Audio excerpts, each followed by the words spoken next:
It is go time. We're going to do something a little bit different this evening. I got this from World Market, and it is a tea cup and saucer with an infuser built into it. So, I got this from Hilton Head, a company called Spice and Tea. And they were very nice, very knowledgeable. This one is a cranberry apple tart. They suggested this one. And this other one I have is a Earl black tea. I think it's called Lady Cream. But what I do is I get some of this. It smells like an apple pie. Take some of that, put that in there. There's hardly any tea leaves in it. It's like all apples and cranberry. I get 2 scoops of this.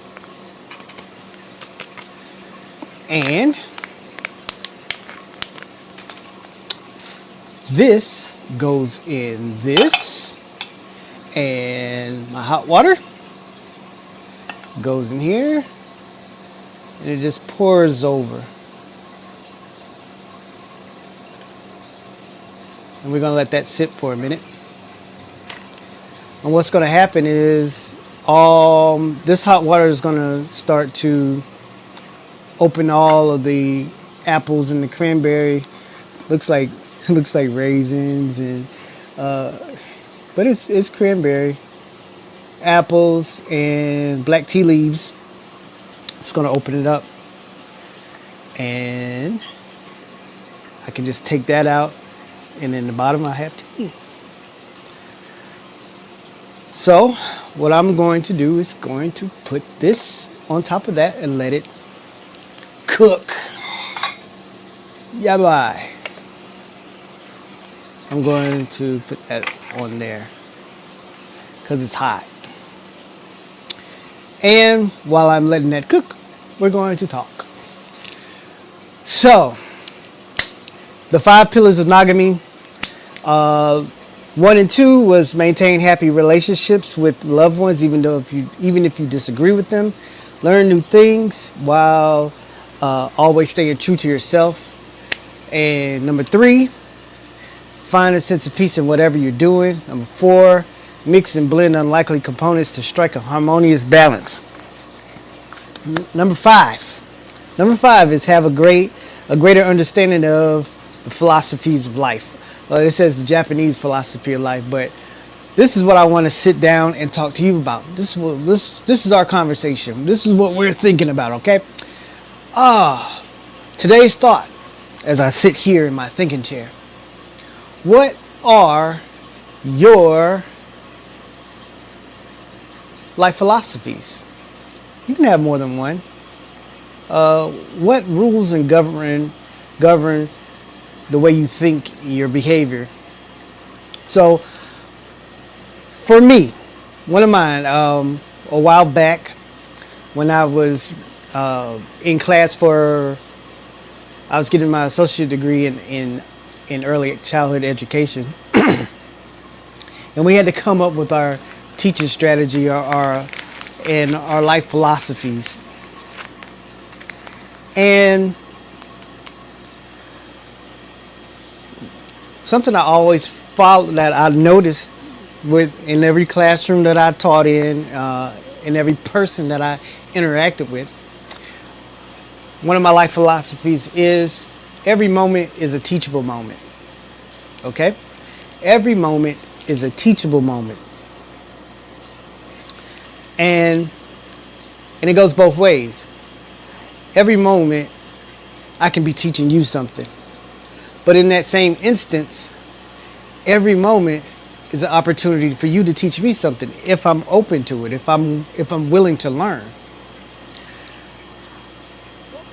Especially as we get older, we tend to know everything, you know. Oh, young buck, you can't tell me nothing, you know.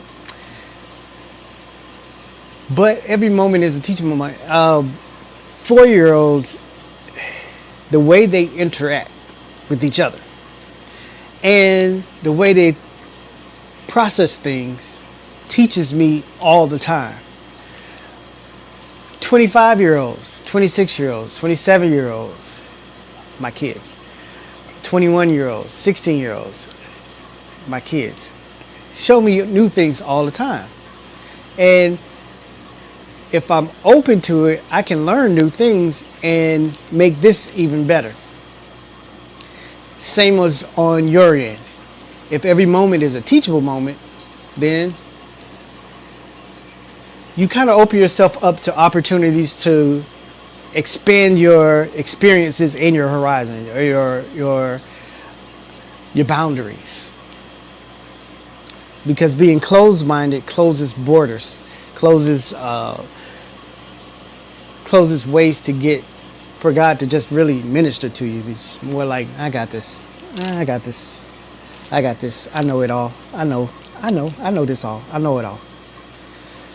That's one of them. My second one is every person,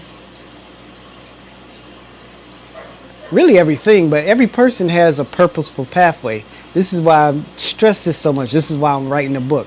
This is why I want you to know that you are unique. That I want you to be present in your ikigai. I want you to know what your purpose is.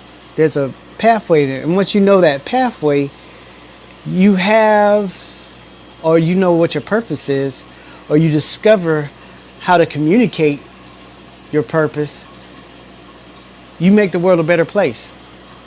So every moment is a teachable moment, and every person, everybody that you come in contact with has a purpose.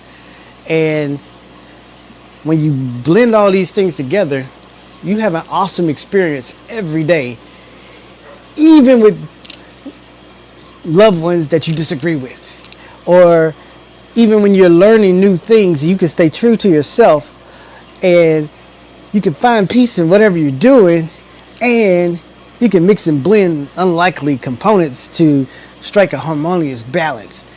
All these things come from life philosophies. Now, if you don't have a life philosophy, it's okay. Try to think about it. That's what we're doing here. This is what the purpose of this is to really think about what we're doing, how we're doing it. So,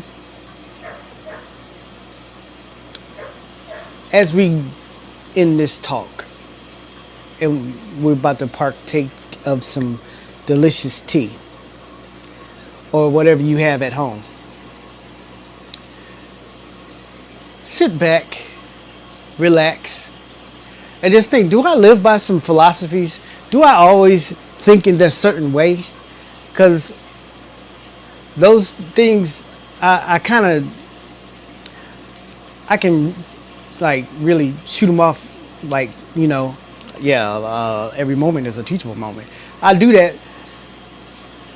It took a long time to develop, but I also live it. I also think about these things a lot.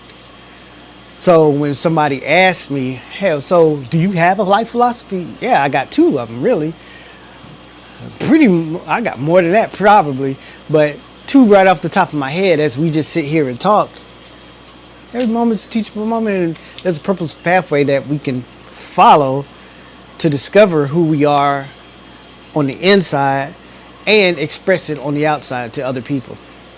So I'm excited to know what yours are and how you come up with it and what you do. And, let's continue this conversation tomorrow. All right? I'm ready for this. Kampai.